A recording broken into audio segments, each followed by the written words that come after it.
This is a woman that says, my husband was cheating with a man, so we made an unexpected, life-changing decision. Are you on the edge of your seat already, Daniel? Yeah. Just before the holidays in 2017, I was convinced that my husband was in the throes of a midlife crisis, and I discovered he was having an affair. It was a much like the classic middle-class suburban cliche, except for the twist that he was cheating on me with a man. So she walked in. This guy's knee-deep in a dude's butt. Well, we raised our children with the understanding that love is love, so much so that they both felt the need to come out to us as straight. To give you a type of family this is. Yeah. The kids. The kids are coming out. Mom, Dad, other dad, the guy that Dad has a leash attached to with a ball gag in his mouth. They don't know this yet, though. I have something to tell you all. I'm straight. I think that, well, that's well, you have to think, though, if they have kids that had to come out as straight, the husband was probably putting out feelers. Yeah. I'd love to meet this husband, and you're just like, hello. You know, it's probably pretty obvious, but the husband's like, kids, he's very like, you know, if the guy's gay, there's nothing. You think about it, like, so their kids were really pushed that it's fine to be gay. Is it a coincidence? Like, my dad probably. You know, my brother came out as gay, but like it's not like good or bad, but it just wasn't like a hot topic. Yeah. If they've been drilling this into their kids' heads that there's nothing, it's just funny. They're like not a guy that's in the closet having sex with their men to the kids being like, for example, if someone in this household. Yeah. Their nothing is, it's not okay to be gay in that household. It's important. It's important to be gay in that house. So Stuart had assumed that when I discovered his affair, I would leave him and he would lose the kids and his friends, his family, his community. Pretty good assumption. Yeah. In almost most places. So I made the choice. She decided that she was going to not do that. And she made the choice to figure out a way forward with him, which is kind of funny if he finally got caught and he was like, finally. I can just, whatever. We'll separate. I'll live my I know. gay Until life. he thought it was like, he thought it was just out. He goes, fuck, I've been living this life forever. Yeah. Finally. Okay. Yes, I'm gay. She goes, we can make this work. He goes, what?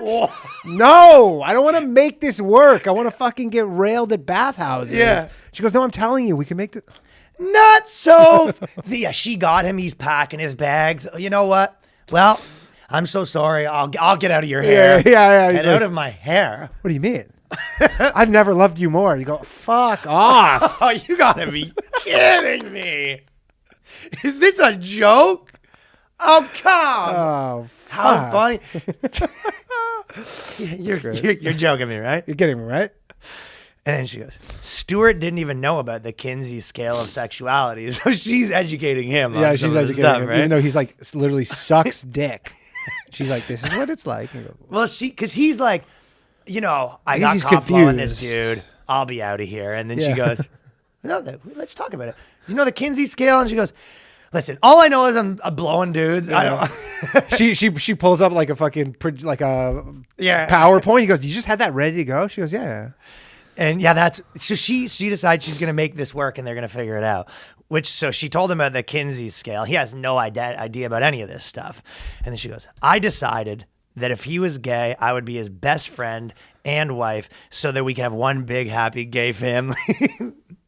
This guy, that's why I was loving the idea of him being like, yeah, I guess we give that a shot. I guess too. the really big happy gay family is an option. I helped him create his online dating profile and took sexy pictures of him to upload and sent him articles on gay relationships. Oh my God. What a nightmare. You know what I mean? I think I know why this guy's gay now. This is his wife? Can you believe that, though? You get caught blowing a dude, Danny, and then she goes, I brought you some garments for your photo shoots. She goes, show a little skin, work it. There's a few techniques I like to use when I suck your dick. Work it. She brings like a fucking dildo so we can practice. We'll practice together. She's setting up his dating profiles, and then she's taking pictures of him. Oh, my God. Oh, yeah, you're a good little gay boy. You're going to get so much dick. Small. Put out that dick-sucking lips. This is your ex-wife. Mother your kids. This guy would have been so much better off in the old days where he just, was on the DL. This guy's probably listen, I just want to have my family and suck a couple of dicks. He wants to be like the guy from Sopranos who gets, he just wants to. He's a fag. He's a fig. Hey, come on. she's giving him advice and articles on gay relationships. She's never been in one. She's like, you don't want to divulge too much on the first minute. Minute 2, however. Really go ham. Yeah. So she goes, in February 2018, he moved out of the house to a larger nearby city so he could explore. So they're still staying best friends and a big happy family, but he's going to take a 6-month hiatus where he goes to the city. Just a different city? Yeah, because there's not enough ass to tap. Oh, he probably lives somewhere where there's... But how funny is that, though? So they're best friends. She's made his dating profile. It's like a kid going off to college, sort of, right? Yeah. They have a big ceremony. It's like, you know what? You go pound that ass. I want you to go to the big city. I want you to pound all that ass till your heart's content. Here, I got something for you. Your hand is just like a cock ring. Get out there, slugger. He's packing his suitcase. She's crying like, you're gonna pound so much fucking ass over there, buddy. You're gonna make me proud. I want you to get that dick wet. Those bottoms don't know what's coming for them. Yep, she's been training him. She gave him a Rocky montage. You know what they did for the pounding ass to Rocky montage? She made him do some gay first dates where she wears a mustache. Hey, she just looks like Freddie Mercury. They sit at the dinner table and the kids are like, why does mom have a mustache and a hat and a pipe? And she goes, shh. We're role playing. We're role playing. So she plays like that, and then she goes, okay, tell me what you do. Hi, sir. Okay. Now, and then she has the pipe smoking while he's pounding her. This is really Sherlock Holmes. Now, I want you to go to that big city, and I don't want you to come home until your ass is sore. Next time I see you walking through that door, it better be walking funny. I want to see you walking funny through this door. The overly supportive wife, which you should be mad, is so bad.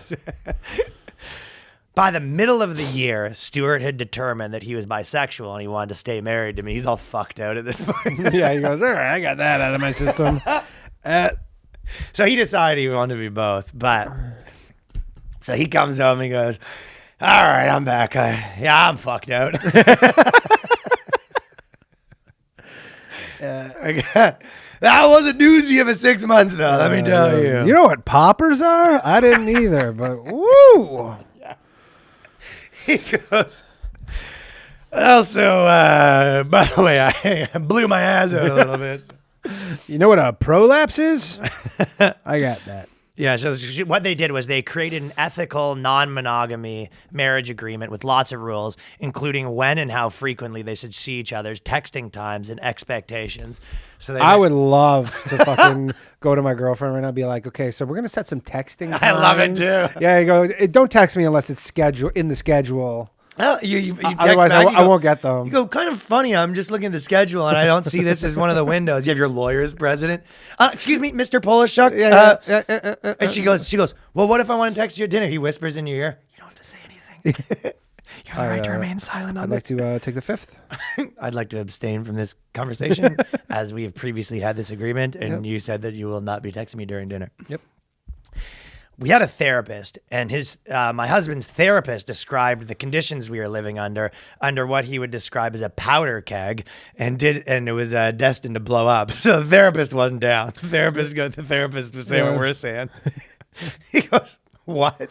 He goes, yeah, this isn't gonna end. Yeah, the therapist is probably like, okay, well, he's gay, so he's figuring himself out. Now we should work on you because you want to keep this marriage going, even though he's gay. Yeah. What's going on with you? What's going on with you? And she goes, oh no, it's more of a him thing. Let's focus on him. You're right. I didn't even think about that because I was just thinking about how funny it was. But you are right. It is sort of a girl being like, she can't accept that this is over. Yeah, it's like your life is falling apart. His is kind of starting, I guess. He has this like restart to his life, and you're like, oh, my world's actually come crashing down.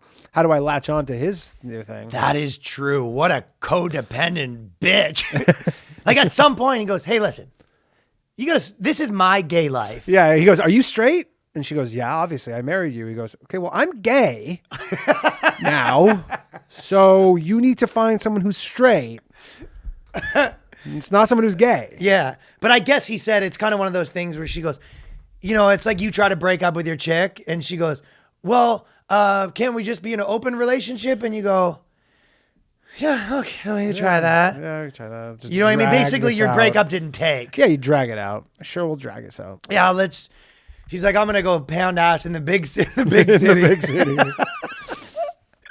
And then she goes, well, when you're ready, I'll be here. He goes, okay. It's literally a guy going off to, high school relationship. Yeah. You're going off to college. You go, yeah, for sure. We'll kind of. Yeah, we'll stay in touch. And then he comes back 6 months later. He goes, still here, huh? All right. Yeah. Really was hoping you might have a Yeah, new. I figured you would have had a new guy by now. And she goes, no, I'm just waiting for you. No, I'm waiting for you. Okay. Well, you still have that wig and mustache? And then she said, then things began to shift. I poured so much energy into Stuart's sexuality, his anxieties, and making sure that his gay relationship was going well, his stress over work, his fears. I knew I needed to work on myself. So then she talks about she had big fears that she overcame. Mm-hmm. So this is the big fear that she owed to overcome for herself, which is pretty funny. And also, by the way, she had a threesome with Roberto. She goes, there was a bunch of stuff where she goes, blah, blah, blah. And she was like, and also, he even let Roberto, his new husband, have sex with me. So Stuart said that his new husband, so Stuart's boyfriend, also took his wife for a spin. Took her for a spin. Sure, why not? She goes jealous. He goes, I can't have anything, huh? But this is what she said. This is when she realized that she was free. When I was 7, she was at a diving board and she has problems. And she said, when I was 7 years old, we were spending time at the hotel on a family vacation. My fearless sister jumped off the diving board. So fearless. So brave. Yep. She dove and cannonballed into the water again. 7-year-old woman cannonballed off the diving board into a pool. Brave. Brave. Very brave. Laughing and smiling. Women are better at cannonballs than men. Laughing and smiling to applause of my dad. Then it was my turn. My dad clapped and smiled as I walked to the edge of the diving board. I stood there staring at him, staring down into the abyss of the Holiday Inn waters, paralyzing with fear and the uncertainty of the unknown and what would happen if I couldn't jump. I couldn't jump, and I had to live with that. As I told Stuart that, he started crying, and he said, I can't believe you never told me that. And I go, what? Whoa. That was the whole story. Yeah. She goes, That was it. She realized she hadn't dealt with her own trauma from that time when she couldn't jump off the diving board. I was totally expecting her to be like, I went on the diving board and then someone molested me. Yeah. The diving board broke. My bathing suit flew off. Like you expect something really. And a tiger attacked me. Yeah.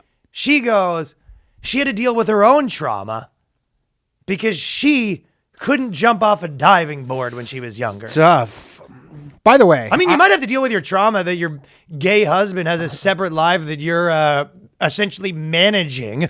You're essentially his manager for his gay relationship. And at the end of the whole thing, she says it worked out and she was happy about it. By the way, if you listen to this podcast, if there is one thing as a guy you should ever take away from this, is that if you go on a date with someone and she says she's a freelance blogger, run the fuck away. Because they'll do all this crazy shit just in the name of getting like one thing published on HuffPost every 4 years. Like she's like fucking doing all this crazy shit in her life. And she's probably like, oh, I can write about this. This is going to be like a good. So true. This is going to be a good piece for Vice or Refinery or whatever. And you're like, why are you doing all this? Why? And then she goes, it's just because it's going to be a good article. It is true because she's like, oh, everything's so good. But it's not because you're writing about it and you're exactly like there's it's like reality TV. If your show. life's fine, if there's cameras around you, then it's not reality anymore. Yeah, it's something different. If you're doing this so you can write your progressive article, yeah, like she didn't do this whole thing and at the end of it be like, you know what, I should get into blogging. I'm gonna submit not a this. chance. This was all part of it. She's a freelance blogger with a husband. Yeah. Messages get with the guys, and then she decides, I'm gonna be his pimp. Who are you meeting tonight? With Roberto? Better wear something frilly. Now, what underwear? Did you clean your rectum out? She goes, she's just taking notes. Like, she got her legal pad. Like, oh, this is good stuff.